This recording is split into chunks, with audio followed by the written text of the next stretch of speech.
And Arjuna said, I find no means to drive away this grief which is drying up my senses, and I will not be able to get rid of this grief even if I win prosperous, unrivaled kingdom on earth with supremacy like that of demigods of heavenly planets. Arjuna said, now I am confused about my duty and have lost all my composure, all my intelligence because of miserly weakness. In this condition, I am asking you to tell me for certain what is best for me. Now I am your disciple, your student, and a soul surrendered unto you. Please instruct me, so please guide me. So in this way, Arjuna was lamenting and he was confused about his duty. And then Krishna, the Supreme Personality of Godhead, said, while speaking learned words, you are lamenting for what is not worthy of grief. Those who are wise lament neither for living nor for dead. Never was there a time when I did not exist, nor you, nor all these kings, nor in future shall any of us cease to be. As the embodied soul continuously passes in this body from boyhood to youth to old age, the embodied soul similarly passes into another body at death. The sober person is not bewildered, is not confused by such a change. The non-permanent appearance of happiness and distress and their disappearance in due course of time are like appearance and disappearance of winter and summer seasons. They arise from sense perception, and one must learn to tolerate them without being disturbed.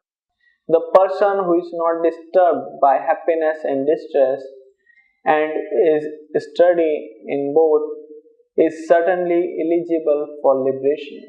Those who are seers of truth, they have concluded that of the non-permanent there is no permanent existence, and of the eternal there is no change.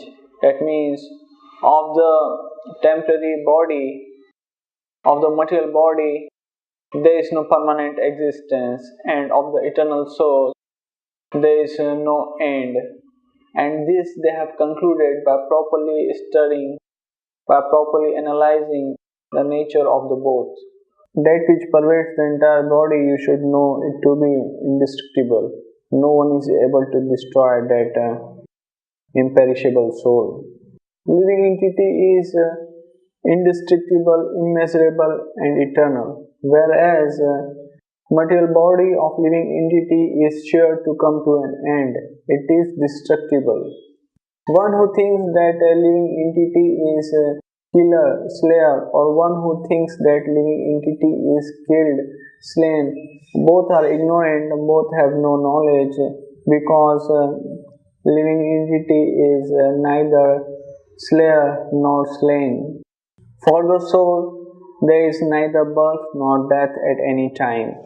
He has not come into being, does not come into being, and will not come into being.